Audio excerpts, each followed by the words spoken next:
Hello hello hello hello बच्चों, नमस्कार। कैसे हो आप सभी लोग? उम्मीद करता हूँ बहुत अच्छे होंगे। आवाज़, ऑडियो, वीडियो सब ठीक ना? चलो चलो चलो पढ़ते हैं। नमस्कार, मैं हूँ आपका दोस्त एसपी सुंडा और आपका स्वागत है बीसीएस एकेडमी के यूट्यूब चैनल पर, ऑनलाइन प्लेटफॉर्म पर। मैं हूँ आपका दोस्त एसपी सुंडा और हम पढ़ रहे हैं केमिस्ट्री। ऑर्गेनिक केमिस्ट्री का पहला जो पार्ट है 12वीं कक्षा का, एल्किल हैलाइड और एरिल हैलाइड, वो अपने स्टार्ट कर चुके हैं, वो अपने अंतिम पड़ाव में।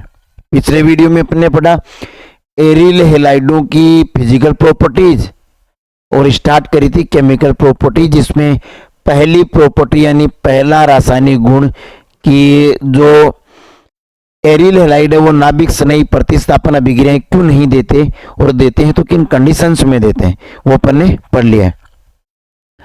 आज अपन पढ़ेंगे जी इलेक्ट्रॉन स्नेही प्रतिस्थापन अभिक्रियाएं, किनकी?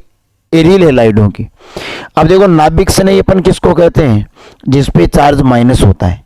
तो हमने कहा एक नाभिक स्नेही एल्किल हैलाइड के नाभिक स्नेही को हटा के उसकी जगह आ जाए तो हम कहते हैं RNU और अक्ष माइनस।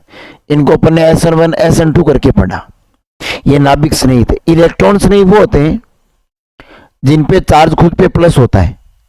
तो एक्चुअल में इसको इस तरह समझ लो कि एक प्लस चार्ज वाली स्पीशीज दूसरी प्लस चार्ज वाली स्पीशीज को हटाए और खुद उसकी जगह जुड़ जाए। यानी एक इलेक्ट्रॉन रागी, एक इलेक्ट्रॉन फाइल, एक इलेक्ट्रोफाइल दूसरे इलेक्ट्रॉन फाइल को सब्स्टिट्यूट कर दे। देखो सुनो, उसमें पहली विक्रिया है हेलोजनीकरण। अब एक तो नाम से विक्रिया याद करने की कोशिश करो। हेलोजनीकरण किनका जी? एरिल हैलाइडों का। यहां कौन सा एरिल हैलाइड लिया गया है जी? कौन सा एरिल हैलाइड लिया गया है? एक मिनट देखो, सुनो। इलेक्ट्रॉन स्नेही प्रतिस्थापन अभिक्रिया, इलेक्ट्रॉन स्नेही प्रतिस्थापन अभिक्रिया, ये लो किनकी? बोला एरिल हैलाइड की। ये इनकी एरिल हैलाइड की इलेक्ट्रॉन स्नेही प्रतिस्थापन अभिक्रिया, जिसे अपन ने लिया क्लोरोबेंजीन। अब एक चीज ध्यान देना, बेंजीन क्या होता है? बेंजीन होता है C6H6। भाई 6 कार्बन है ऐसे, एकांतर क्रम में डबल बॉन्ड और हर कार्बन के साथ H है। ये होता है बेंजीन। अब हम क्या कह रहे हैं? क्लोरोबेंजीन, तो एक H को उठा के उसकी जगह क्लोरीन जोड़ दिया ऐसे, तो ये बन गया जी क्लोरोबेंजीन। अब ये कह रहा है इलेक्ट्रॉन स्नेही प्रतिस्थापन अभिक्रिया का मतलब है जैसे हम क्रिया कराए Cl2 से। Cl2 क्या होता है? अंतिम कोष में 7 है, दोनों के ही, दोनों क्लोरीन के अंतिम कोष में 7 इलेक्ट्रॉन है, साझा किया 8 हो गए। बोला Cl2 से क्रिया कराएं या फिर क्रिया कराए Br2 से या फिर क्रिया कराए I2 से, तो ये सब हेलोजन ही तो है। और हेलोजन का जुड़ना क्या कहलाता है? हेलोजनीकरण। ठीक है जी। तो अपन एरिल हैलाइड की क्रिया करवाएंगे हेलोजन से। अब ये क्रिया होगी किसकी उपस्थिति में? सर ये क्रिया होगी निर्जल AlCl3 की उपस्थिति में। AlCl3 की उपस्थिति, ऐसे समझो। एल्यूमिनियम 13 नंबर पे है, अंतिम कोष में 3 होते हैं और 3 क्लोरीन है सर, सिंगल बॉन्ड के साथ, क्योंकि बाकी तो 7 इलेक्ट्रॉन होते हैं ना। ये देखो ये LCl3 है। इसकी खासियत ये है, ये लुईस एसिड की तरह काम करता है। क्यों? सुनो, देखो एल्यूमिनियम का ऑक्टेट पूरा नहीं हो रहा है, 2 2 4 और 2 6 हुए हैं, ऑक्टेट पूरा नहीं है, तो इलेक्ट्रॉन खींचने की प्रवृत्ति रखता है। और जो इलेक्ट्रॉन पेयर यानी 2 कम है, इलेक्ट्रॉन पेयर खींचने की प्रवृत्ति रखता है, उसको कहते हैं लुईस अम्ल। अम्ल क्षार की परिभाषाएं ऐसे होती है जी, जो H+ देता है वो अम्ल, ब्रांस्टेड लोरी अवधारणा। जो प्रोटॉन देता है वो अम्ल, और सॉरी आर्यनियस अवधारणा, ब्रांस्टेड लोरी अवधारणा, और जो इलेक्ट्रॉन युग्म ग्रहण करता है वो अम्ल। ये तीनों एसिड की परिभाषाएं हैं सर अम्ल की, कि या तो H+ दे या उसे प्रोटॉन दाता बोल दे, और या फिर इलेक्ट्रॉन पेयर ग्राही बोल दे। तो ये जो AlCl3 है वो इलेक्ट्रॉन पेयर ग्राही है, तो ये लुईस अम्ल होता है सर, इसको बोलते हैं लुईस के अनुसार ये AlCl3 एसिड है, लुईस अम्ल। अब ये एसिड है तो ये इलेक्ट्रॉन छीनने के लिए Cl2 के पास आएगा। देखो ऐसे इसकी क्रिया करवा दी, इसकी क्रिया अपन करवा देते हैं Cl2 से, ये तो ये AlCl3 अटैक करेगा और इनको तोड़ देगा ऐसे, तो एक बना लेगा Cl+, एक बना देगा माइनस। अब जो Cl- है इसके पास इलेक्ट्रॉन ज्यादा है, इसको इलेक्ट्रॉन चाहिए तो ये इसके साथ जुड़ जाएगा और ये जुड़ के बना लेगा AlCl4-। पीछे कौन बचेगा? Cl+। चार्ज प्लस है तो अपन इसको क्या कह सकते हैं? इलेक्ट्रॉन रागी। भाई इस पे तो चार्ज प्लस है तो ये माइनस यानी इलेक्ट्रॉन से राग रखेगा, तो ये इलेक्ट्रॉन रागी है। इलेक्ट्रॉन रागी बोल दो, इलेक्ट्रॉन स्नेही बोल दो, इलेक्ट्रोफाइल बोल दो, ठीक है। अब ये वहां अटैक करेगा इस वलय पर जहां इलेक्ट्रॉन ज्यादा होते हैं, और रेजोनेंस में हमने देखा ऑर्थो स्थितियों पर और पैरा स्थितियों पर इलेक्ट्रॉन ज्यादा होते हैं। तो मान लेते हैं ये प्लस यहां अटैक करेगा, मगर यहां तो पहले से कौन जुड़ा हुआ है? हाइड्रोजन। इस कार्बन की चार संस्थाएं 1 2 3 4 पहले से पूरी है, तो अगर ये Cl+ यहां जुड़ेगा तो फिर ये H चला जाएगा, यहां से H चला जाएगा तो प्रोडक्ट इस तरह बन जाएगा सर। यहां से क्या निकला? H+, यहां आके क्या जुड़ा? Cl, एक Cl पहले था, ये लो, और तो डाइक्लोरोबेंजीन बन गया। ये जो H+ यहां से आउट हुआ है वही Cl- के साथ HCl बना लेगा। तो इसमें क्या हुआ? एक प्लस वाले ने दूसरे प्लस वाले को हटा दिया, खुद जाके जुड़ गया। देखो खुद जाके यहां से H+ को हटा के Cl+ जुड़ गया। एक इलेक्ट्रॉन रागी को दूसरे इलेक्ट्रॉन रागी ने हटा दिया, तो ये होता है इलेक्ट्रोफाइल सब्स्टिट्यूशन, इलेक्ट्रॉन स्नेही प्रतिस्थापना विक्रिया। ये हमेशा AlCl3 की उपस्थिति में या किसी लुईस एसिड की उपस्थिति में होता है। देखो जी यहां क्या करा गया है? क्लोरोबेंजीन है तो इसके H दिखाए गए हैं, ऑर्थो का भी और पैरा का भी। ये देखो 2 Cl टूट रहे हैं, ये बॉन्ड टूटेगा, एक बनेगा Cl+, एक बनेगा माइनस, तो ये माइनस वाला तो ले जाएगा FeCl3। एक ही बात है सर, FeCl3 का भी ऑक्टेट पूरा नहीं होता तो ये भी इनको खींच लेता है। तो AlCl3, FeCl3 ये सब है ना, ध्यान रखना, ठीक है जी। तो यहां पर ये जो Cl+ है वो यहां अटैक करेगा, यहां से H+ निकल जाएगा, तो यहां Cl जुड़ जाएगा। ये देखो अगर ऑर्थो स्थिति पे जुड़ा है नाम पड़ जाएगा ऑर्थो डाइक्लोरोबेंजीन, और अगर पैरा में जुड़ा है तो पैरा डाइक्लोरोबेंजीन। अब कुछ बच्चे कहेंगे सर यहां भी तो माइनस था, यहां क्लोरीन जुड़ जाता तो ये तो ऑर्थो क्लोरो हो गया ना बेटा, ऑर्थो डाइक्लोरो हो गया। देखो ये और ये तो सेम हो गया, इधर जुड़ेगा तो भी ऑर्थो डाइक्लोरो, इधर जुड़ेगा तो भी ऑर्थो डाइक्लोरो, दोनों में से एक लिखना है। अब ज्यादा ये बनता है ज्यादा मात्रा में, क्योंकि स्थायी ज्यादा ये होता है ना, स्टेबल, इसलिए। तो ये हो गया हेलोजनीकरण।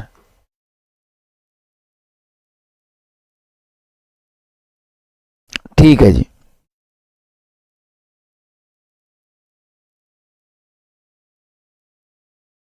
देखो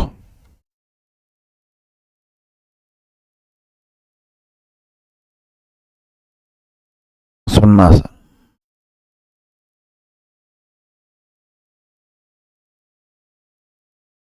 अच्छा पहली अपन ने इलेक्ट्रॉन से नई प्रतिस्थापना विक्रिया देखी हेलोजनीकरण। क्या देखी थी?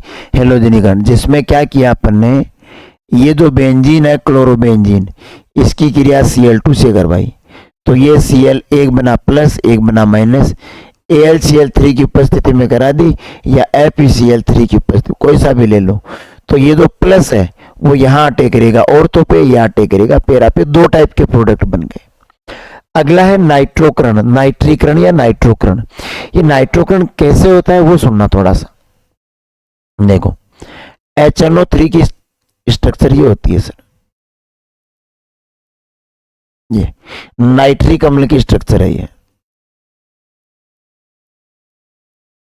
तो अपने को एक तो लेना है नाइट्रिक अम्ल, ये HNO3 है, इसको अलग अलग करके लिख दिया HNO3, इसको इसने से लिख दिया है OH ऐसे करके, है ना। जैसे ये तो NO2 लिख दिया है इसको तो, और इसको OH लिख दिया, तो कंफ्यूज मत हो ना, HNO3 ही है नाइट्रिक अम्ल। तो नाइट्रिक अम्ल लिया, साथ में क्या लिया है? H2SO4 सल्फ्यूरिक अम्ल। अब होगा क्या, सुनो, सल्फ्यूरिक अम्ल होता है H2SO4 ऐसे। तो ये तगड़ा अम्ल है, अम्लों का राजा है ये तो, इसलिए यहाँ पर H प्लस ये जल्दी से दे देगा और HSO4 माइनस बन जाएगा। ये जो H प्लस है वो देखो इस हाइड्रोजन पे अटैक करेगा यहाँ, क्योंकि ये प्लस है, यहाँ इलेक्ट्रॉन पेयर पड़ा है। तो होगा क्या सर, मैं समझा देता हूं, देखो ये H प्लस यहाँ आएगा, यहाँ ये ऑक्सीजन अपना एक इलेक्ट्रॉन इसको दे देगा तो इसका प्लस चला जाएगा, पर ऑक्सीजन पे प्लस आ जाएगा और अब यहाँ सिंगल बॉन्ड बन जाएगा। तो देखो ये सिंगल बॉन्ड H और ये प्लस। अब ऑक्सीजन को याद आएगा कि भाई मैंने तो अपना इलेक्ट्रॉन H प्लस को गलत दे दिया, मेरे खुद पे प्लस आ गया, मैंने H का तो प्लस हटा दिया पर खुद पे प्लस आ गया, और मैं तो प्लस रखता ही नहीं हूं, मैं तो इलेक्ट्रोनेगेटिव हूं, मैं तो माइनस लेता हूं, दूसरों का छीन लेता हूं इलेक्ट्रॉन। बोला वापस तो लेगा, तो दिया क्यों? इसको अगर वापस इलेक्ट्रॉन लेगा तो दिया क्यों? ये बातें केमिस्ट्री की बुक्स में नहीं मिलेगी, समझाने के लिए कह रहा हूं बेटा, है ना। तो इससे तो नहीं लेगा, इससे नहीं लेगा, तो देखो ये ऑक्सीजन को इलेक्ट्रॉन वापस चाहिए, इससे तो नहीं लेगा, इसको तो दिया है। ये कहेगा मैं भी तो ऐसा ही हूं, इससे नहीं ले रहा तो मेरे से क्यों ले रहा, इससे भी नहीं लेगा। अब कौन बचा? नाइट्रोजन। ये बॉन्ड टूटेगा यहां से, ये नाइट्रोजन वाला इलेक्ट्रॉन भी और ऑक्सीजन अपने वाला इलेक्ट्रॉन दोनों रख लेगा, तो ये बन जाएगा एक लोन पेयर तो था, एक वापस आ गया HOH, जल बन गया। अगर ये जल बना तो नाइट्रोजन पे प्लस आ गया, यानी दूसरा टुकड़ा क्या हुआ? NO2 plus. तो ये यहां ध्यान देखो HNO3 के दो टुकड़े हुए हैं, HNO3 के, एक तो NO2 प्लस और एक OH माइनस। ये अब इसमें इलेक्ट्रॉन रागी कौन है? ये इलेक्ट्रॉन रागी, जैसे यहां इलेक्ट्रॉन रागी Cl प्लस था, तो यहां इलेक्ट्रॉन रागी कौन है? NO2 plus. ये NO2 प्लस यहां आएगा और इस H प्लस को बाहर निकाल देगा। ये H प्लस और ये OH माइनस तो क्या बना लेंगे? जल। और ये NO2 प्लस यहां ऑर्थो पे या पेरा पे जुड़ जाएगा, ऑर्थो पे, देखो ऑर्थो पे या फिर पेरा पे जुड़ जाएगा। जैसे क्लोरो जुड़ा था या तो ऑर्थो पे या पेरा पे। अब ऑर्थो पे जुड़ा है तो नाम है ऑर्थो नाइट्रो क्लोरोफिनोल, पेरा पे जुड़ा है तो पेरा nitro chloro ortho nitro chlorobenzene या पेरा नाइट्रो क्लोरोबेंजीन। हेलोएरिन नाइट्रिक अम्ल के साथ H2SO4 की उपस्थिति में ही अभिक्रिया देगा, जिसमें ऑर्थो व पेरा प्रोडक्ट बनेंगे। यानी नाइट्रोकरण के लिए हम HNO3 तो ले रहे हैं, पर अकेला HNO3 तो खुद एसिड बन जाएगा, तो ये तो H प्लस देगा और NO3 माइनस देगा। तो यहां तो हमें NO2 नहीं मिल रहा, इसलिए इसके साथ लेना क्या जरूरी है जी? H2SO4। ये H2SO4 का जो H प्लस है वो यहां से निकाल देगा NO2, और जब मैकेनिज्म में देखा हो। अगला है सल्फोनीकरण। अगली इलेक्ट्रॉन रागी प्रतिस्थापन अभिक्रिया है सल्फोनीकरण। सल्फोनिक समूह SO3H वो कैसे जुड़ता है वो समझते हैं। देखो अब की बार केवल लिया है H2SO4, कैसी स्ट्रक्चर होती है H2SO4 की समझो। HNO3 की स्ट्रक्चर मैंने बता दी है, वीडियो को पॉज करके या बैक करके बेटा उतार लेना कहीं पे। स्ट्रक्चर याद हो तो मैकेनिज्म आसानी से याद हो जाती है ना, हेल्प मिलती है। H2SO4 ऐसे होता है सर,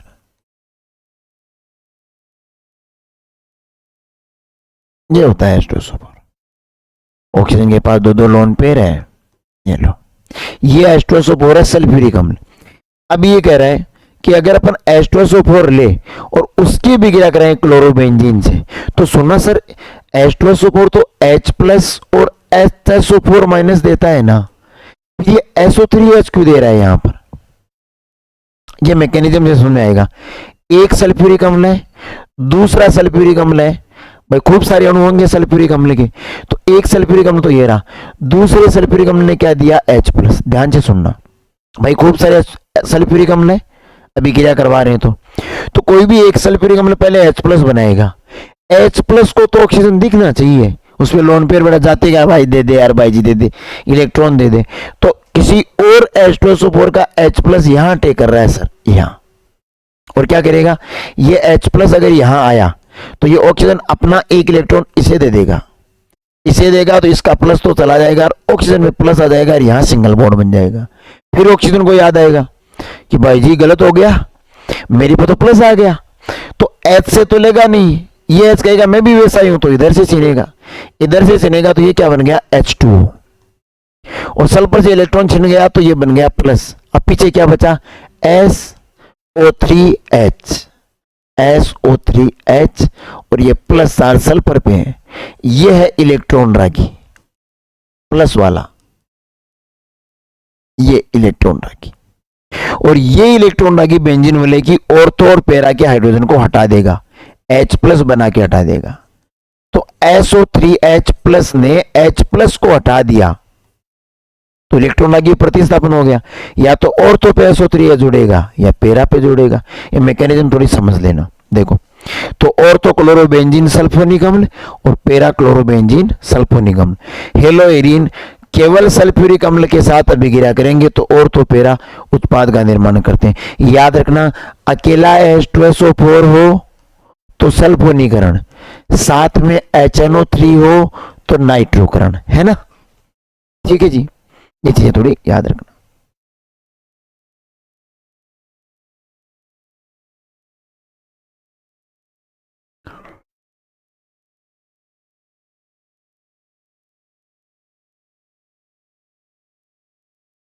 इनको मिटा देते हैं ताकि अगले समय के लिए अपन आराम से समझ सके। ठीक है जी।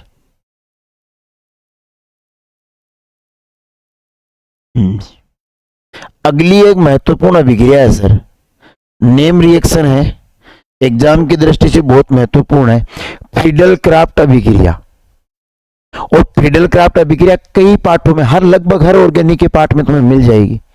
ध्यान देना, कॉन्सेप्ट यही क्लियर कर लो ताकि आगे दिक्कत नहीं आए। ठीक है जी।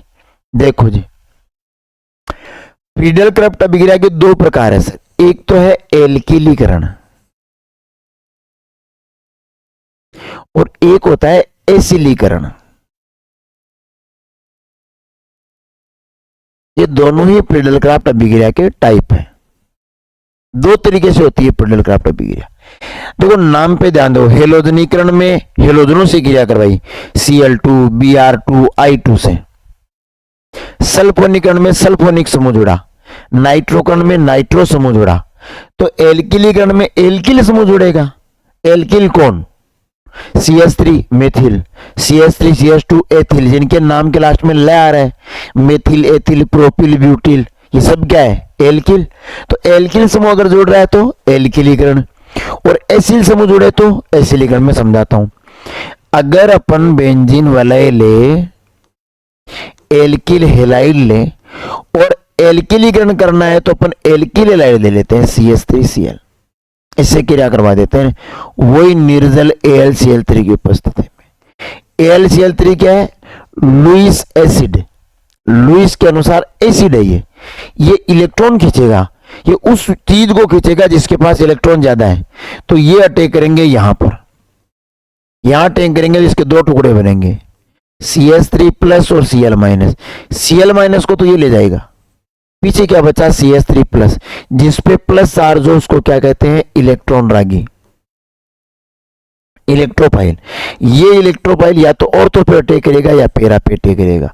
यहां अटैक करेगा तो यहां से H प्लस निकाल देगा, यहां अटैक करेगा तो यहां से H प्लस निकाल देगा। और देखो मेथिल समूह जुड़ रहा है, मेथिल एक एल्किल है, इसलिए वीरा का नाम पड़ गया एल्किलीकरण। ये देखो क्लोरोबेंजीन है, CH3Cl से विक्रिया करवाई, एक बना CH3 प्लस, एक बना Cl minus. CH3 plus electron रागी है तो या तो यहां अटैक करेगा या यहां अटैक करेगा, या तो ये दोनों ऑर्थो है, ये पैरा है। तो ऑर्थो क्लोरोमेथिल बेंजीन बनेगा या फिर पैरा क्लोरोबेंजीन। ध्यान दो, यहां से जो H प्लस जाएगा वो इस Cl माइनस से क्रिया करेंगे और बना लेगा HCl, ये रहा HCl, इसकी उपस्थिति में होता है। तो ये तो हो गया एल्किलीकरण। एसिल देखो, एसिल ये रहा, इस समूह को कहते हैं एसिल, और ये हो गया एसिल क्लोराइड। अब एल्किल समूह प्रवेश करवाना है तो एल्किल क्लोराइड लिया, एसिल समूह प्रवेश करवाना है तो एसिल क्लोराइड ले लिया। ये एसिल समूह है, ऐसे ये यहां से टूटेगा तो एक तो बना देगा RCO प्लस, एक बना देगा Cl माइनस, इसको तो ले लेगा AlCl3, पीछे बचेगा ये इलेक्ट्रॉन रागी, ये अटैक करेगा सर बेंजीन वाले पे और तो पैरा प्रोडक्ट बना देगा। देखो सर,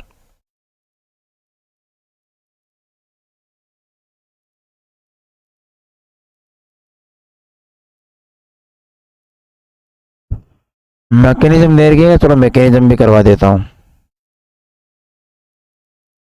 एसिटिलीकरण, एसिलीकरण, चलो चलो चलो, देखो देखो देखो, मैकेनिज्म करवा देता हूँ। कैसे होती है फ्रीडल क्राफ्ट अभिक्रिया? ये कह रहा है जैसे एल्किल हैलाइड लिया अपन ने, अब ये बॉन्ड टूटेगा तो क्लोरीन की विद्युत ऋणता ज्यादा है, इलेक्ट्रोनेगेटिविटी, इस पे माइनस आएगा, इस पे प्लस आएगा।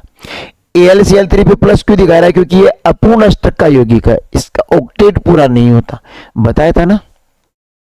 एल्यूमिनियम तो 13 नंबर पे है, तो 2 8 3, अंतिम कोष में 3 है, तो तीनों इलेक्ट्रॉन ये रहे, तीनों इलेक्ट्रॉन ने क्लोरीन से बॉन्ड बना रखे हैं।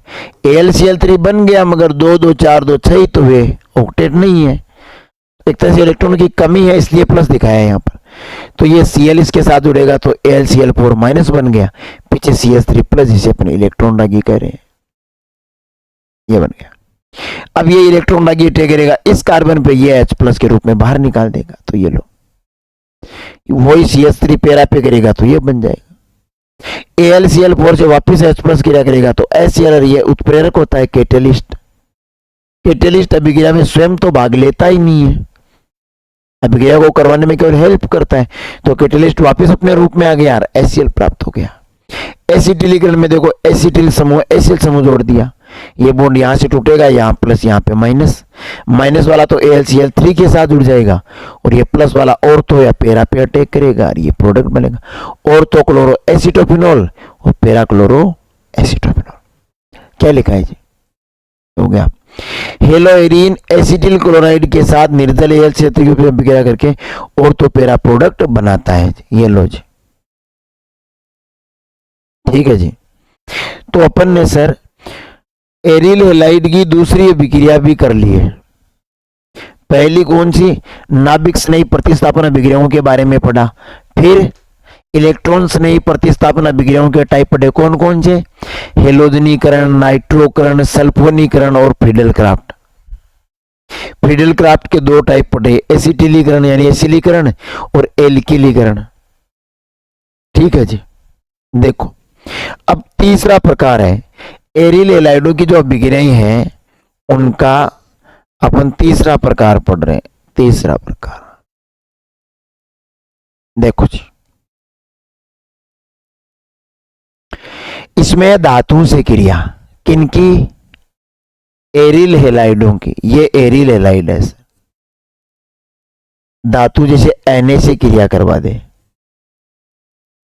अपन ने वुड्स अभिक्रिया पढ़ी थी, ये याद है क्या सर?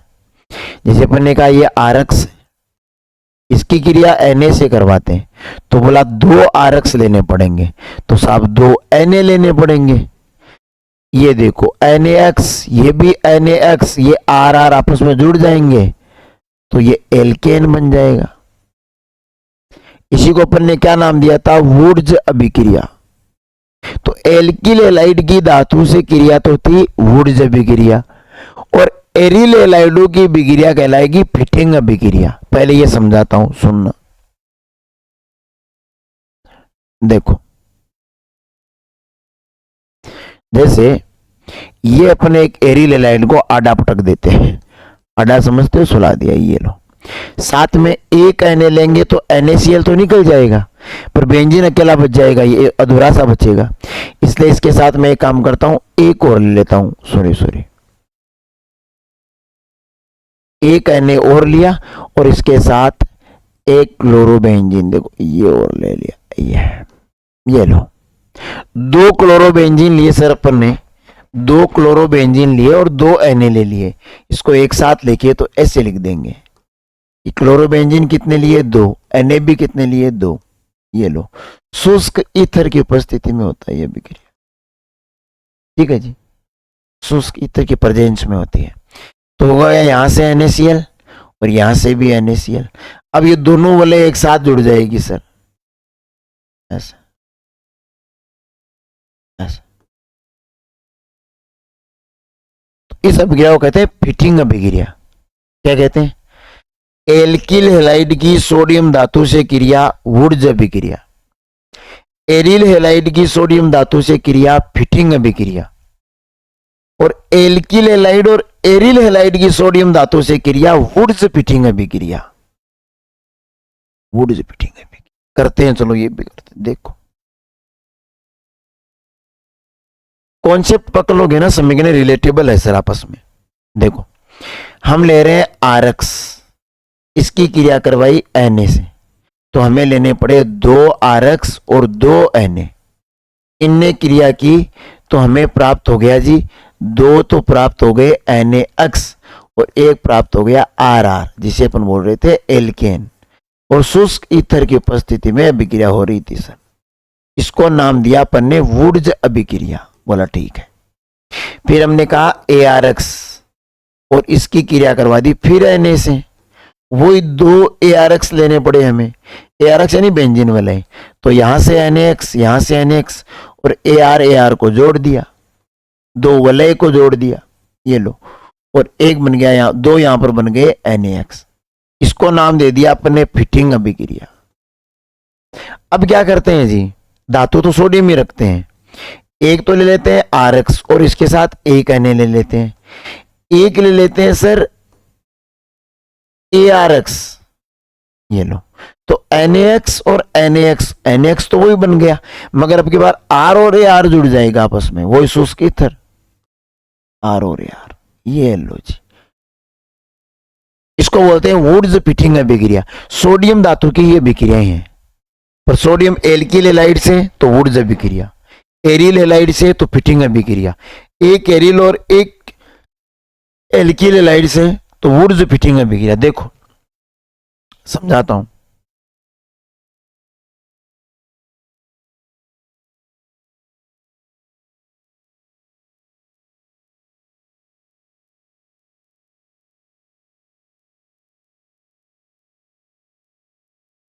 पहले फिटिंग बता देता हूं। एरिल हैलाइड की क्रिया 2 Na से कराई, 2 एरिल हैलाइड की भी, तो ये तो बन गए 2 NaCl, 1 Na 1 Cl, 1 Na 1 Cl, ये दोनों आपस में जुड़ गए, शुष्क ईथर की उपस्थिति में डाइफेनिल बन गया, इसको डाइफेनिल बोलते हैं और NaCl। इसमें देखो एक तो एरिल हैलाइड और एक एल्किल हैलाइड, ये क्लोरीन और ये क्लोरीन 2 Na के साथ बना लेगा 2 NaCl। अभी बेंजीन वाले और CH3 जुड़ जाएंगे, इसे बोलते हैं टोलुइन। इसको क्या बोलते हैं, टोलुइन। अगर बेंजीन वाले पर CH3 जुड़ा है का नाम होता है सर टोलुइन, मेथिल बेंजीन या टोलुइन इसका नाम है, समय ये नाम याद रखना। हेलो एरिनो के 2 अणु हो गया, पढ़ लिया अपन ने। एक अभिक्रिया दे रखी जी उल्मान अभिक्रिया, धातुओं में भी, इनमें कॉपर धातु से अभिक्रिया है, जहां 2 Na लिए थे यहां 2 कॉपर ले रहे हैं जी, वही 2 एरिल हैलाइड के अणु लिए, 2 कॉपर लिए, तो ये एरिल एरिल तो दोनों मिल लेंगे और यहां बन जाएगा 2CuCl, 2CuCl, ये याद रखना पड़ेगा। हेलो एरिन के 2 अणु कॉपर से गर्म करने पर डाइफेनिल का निर्माण करते हैं, इसको कहते हैं उल्मान अभिक्रिया। अगर सोडियम धातु है तो फिटिंग अभिक्रिया, वुड्स फिटिंग अभिक्रिया, वुड्स अभिक्रिया। कॉपर धातु है तो उल्मान अभिक्रिया। अगला जो टॉपिक अपना है वो दे रखा है DDT, डाइक्लोरो डाइफेनिल ट्राइक्लोरो, है ना, एथेन बोलते हैं इसको। इंपॉर्टेंट यौगिक है एग्जाम की दृष्टि से भी, डेली लाइफ के हिसाब से भी। मैं एक बार चेक कर लेता हूं अगले पेज में कोई चीज छूटेगी क्या। ये वो यौगिक आ गए क्या, इनको तो एक साथ कर लेंगे सर, 1 मिनट रुको। पॉली हैलोजन यौगिक, अच्छा जी, चलो चलो इसको तो अलग वीडियो बनाएंगे सर, इनका तो बाद में पढ़ेंगे। चलो बच्चों ठीक है, धन्यवाद। आज के लिए बस इतना ही। ये कुछ महत्वपूर्ण यौगिक है जिनके अंदर हेलोजन व्युत्पन्न यौगिक है जो डेली लाइफ में काम में आते हैं, मेडिसिन मेडिकल डिपार्टमेंट में काम में आते हैं, डेली लाइफ में काम आते हैं। इनको एक साथ वीडियो में पढ़ेंगे, वरना भी ये एक हो पाएगा, बाकी बच जाएंगे। तो फिर मिलेंगे, वीडियो लंबा भी हो जाएगा फिर। तब तक के लिए नमस्कार, जय हिंद, जय भारत। उम्मीद करता हूँ आप पढ़ते रहेंगे। बच्चों पढ़ते रहिए, एग्जाम्स आपके बहुत नजदीक आ रही है। अगर आपको ये वीडियो बहुत अच्छा लगा तो शेयर नहीं करना है, बहुत अच्छा लगा, समझ में आया तो लाइक करना नहीं भूलें। आपने पढ़ा है, इतनी देर वीडियो देखा है, उसके लिए धन्यवाद। मगर आपके द्वारा किया गया कमेंट, लाइक, शेयर, सब्सक्राइब, ये चीजें हमें हिम्मत देती है, ताकत देती है। तो बिल्कुल आप कमेंट कीजिए, अच्छा लगा तो अच्छा कमेंट कीजिए, कमी लगी तो कमी लिख दीजिए, एक्सेप्टेबल है सर। और अच्छा लगे तो अपने क्लास के बच्चों को जरूर शेयर कीजिएगा। चलो धन्यवाद, जय हिंद।